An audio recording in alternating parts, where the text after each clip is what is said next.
ڈال دیا دسترخوان، نکالا تو پہلے سے زیادہ اجلا.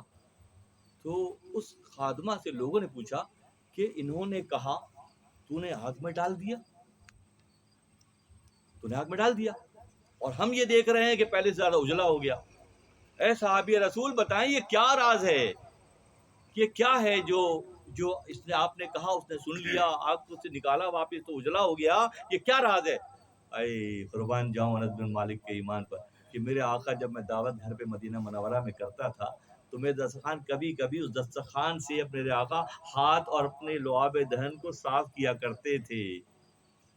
کہاں ہیں لوگ کہ اس دسترخوان کو صرف آقا کا ٹچ ملا اور وہ جلنے سے بچ گیا؟ جو عشق کریں گے ان کا کیا معاملہ ہوگا؟ دسترخوان جو کہ نبات ہے، کاٹن سے بنتا ہے، ٹھیک ہے، یہ کاٹن سے پیدا ہوتی ہے، اس سے بھی دسترخوان بنائے جاتے ہیں، بن دیے جاتے ہیں. تو وہ جب نسبت ملی نبی کے ہاتھوں اور لبوں کی تو پھر وہ جلنے سے بچ گیا. اس خادمہ سے پوچھا ٹھیک ہے، انہوں نے واقعہ دیکھا مدینہ منورہ میں کہ نبی صلی اللہ علیہ وسلم نے، میں بہت دل چاہ رہا ہے میں فارسی بھی پڑھوں مگر وقت کو دیکھ کر چلنے کا ارادہ ہے آج کہ بہت سارے مضامین آ جائیں پھر ذہن میں. سارا سال کے لیے میں آپ لوگوں کو فکری طور پر ایک میسج دے رہا ہوں، پورے سال کے لیے. کہیں کسی کی باتوں میں نہیں آنا ہے، کسی سسٹم سے متاثر نہیں ہونا ہے. اگر متاثر ہونا ہے تو احمد مجتبیٰ سے متاثر ہونا ہے.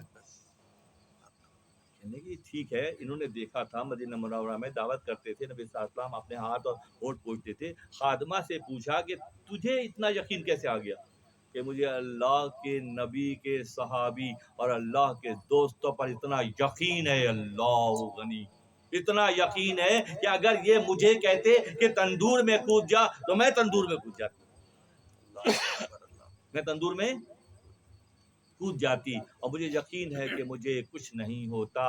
جب تیسرے مرحلے میں آقا صلی اللہ علیہ وسلم درمیان میں صحابی رسول اور پھر وہ خاتون، وہاں فرماتے ہیں کہ اس عورت کو دیکھو جو قابل فخر ہے.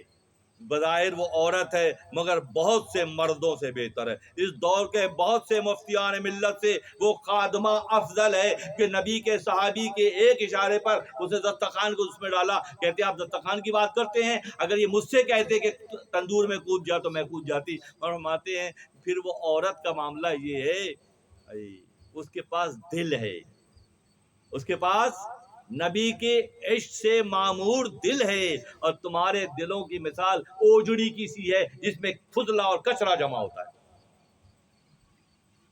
ہے نا. بہت سخت بات مولانا کہہ رہے ہیں کہ وہ عورت جس کا معیار یہ ہے یقین کا نبی کی ذات اور صحابی رسول پر، اس کا معیار یہ اس کا دل ہے صحیح معنوں میں. اور تمہارے جو دل ہے، معذرت سے کہوں گا کہ تمہارے دل جو ہیں وہ اوجڑی ہیں، شکم ہیں جس میں کچرا اور گندگی جمع رہتی ہے. تو جب اشارہ کرنے والے نے اشارہ کر دیا تو پھر ہونا تو یہ چاہیے کہ اگلی منزلوں کی تیاری اسی تناظر میں کی جائے، اپنے دلوں سے اوجڑی پن کو نکال کر قلوب کی کیفیت پیدا کی جائے، دل والی بات پیدا کی جائے. آگے اس سے بڑا ایک میسج دیتا ہے. خداوند متعال گارے اور اینٹ کی عمارت کو قبلہ قرار دے کر تا تم سے کہتا ہے کہ سجدہ کرو. اس وقت اگر تم اللہ اور اللہ کے رسول سے جڑ جاؤ گے تو تمہیں کیا مقام دے گا؟ جب گارے اور مٹی کے مکان کو اللہ نے قبلہ قرار دے دیا اور پوری دنیا سب سجدے کر رہی ہے نا بھی. اس گھر میں خدا ایک دن بھی نہیں رہا. اس گھر میں خدا مسلم شریف میں باعث بستامی رحمۃ اللہ علیہ کے واقعات میں ہے. مسلم شریف کا واقعہ یہ بھی ضرور یہاں سے انٹر کنیکشن ہے، بہت زبردست ہے.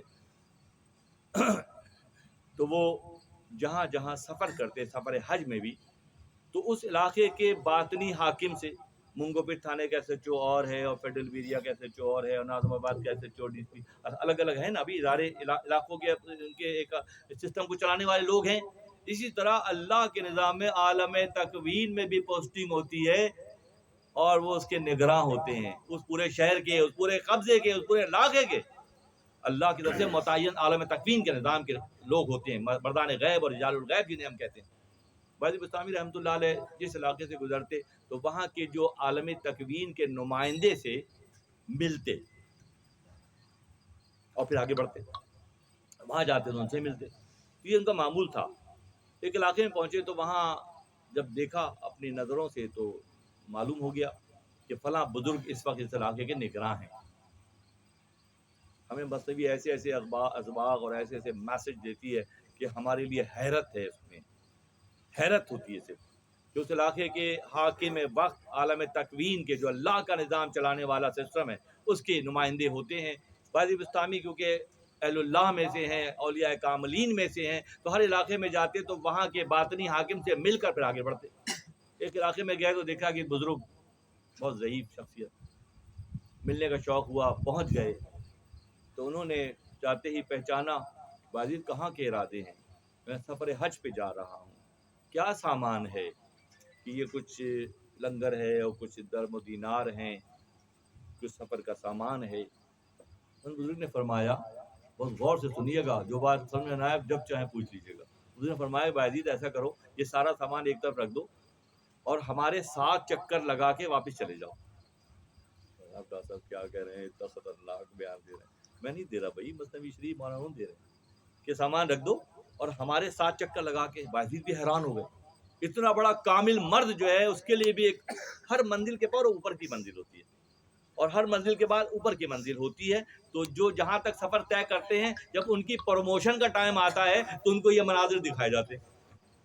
اور بزرگ نے کہا کہ یا سامان رکھ کے ہمارے 7 چکر لگا کے واپس گھر چلے جاؤ. بولے حضرت کیا کہہ رہے ہیں؟ بولے ہاں، جس گھر کی زیارت کے لیے تم جا رہے ہو اس گھر میں خدا ایک دن بھی نہیں رہا. تصور کر سکتے ہیں؟ حضرت حمزہ رضی اللہ تعالیٰ عنہ جب شکار کے لیے نبی صلی اللہ علیہ وسلم کی بعثت سے پہلے، نبوت کے اعلان سے پہلے شکار کے لیے جاتے اور صحرا میں، ہم یہاں بھی دیکھیں اگر آسمان کی طرف تو ایک دفعہ میں بہت سارے ستارے ہمیں نظر آئیں گے جو شہر میں مشکل ہے.